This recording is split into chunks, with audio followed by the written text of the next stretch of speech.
Do you cry a lot? Do you feel like you feel things more deeply or bigly than the people around you? What is that, and what does that have to do with music? Let's talk about this. There is a fraction of society that are born with a certain temperament. And the term highly sensitive person has been coined to explain why some people register things on a much more sensitive scale than others. But it is not a disorder. It's not that there's something wrong with the person. It's like having green eyes. It's just a thing. It's just how you're born. The thing is, it can feel like torture. I know, especially when you feel exhausted by your own emotions and when you see other people handle things that don't seem like a big deal to them and they do seem like a big deal to you. Now, I actually do feel like there's a big overlap between trauma and being a highly sensitive person. So I could talk about trauma so much, but that's not what I'm going to talk about. I'm just going to talk about, it doesn't matter why, but if you're feeling things more deeply, I want you to frame this. I know it's torture. I don't want to take away from that. I get it.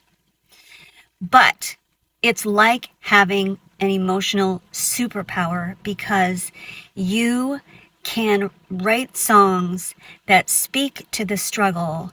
You can feel and register what other people feel and register, but more quickly and more intensely. And you can write music that is intense, that is captivating.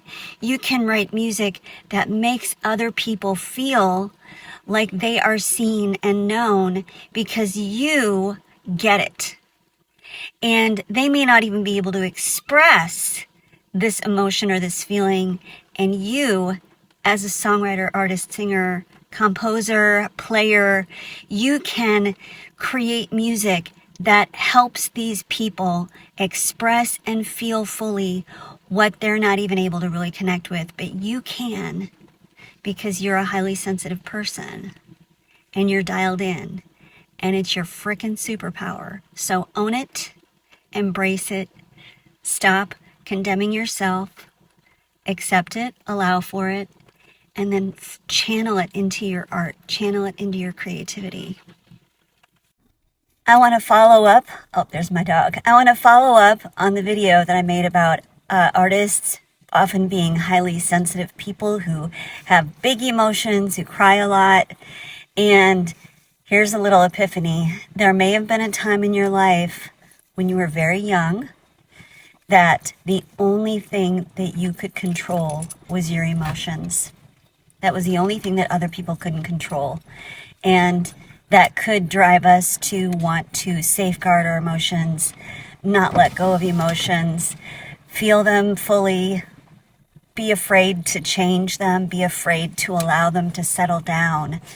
That's just something to think about, because I know as artists and creatives, emotion is everything. You take emotion away from music and it's useless. It's all about how it makes the listener feel.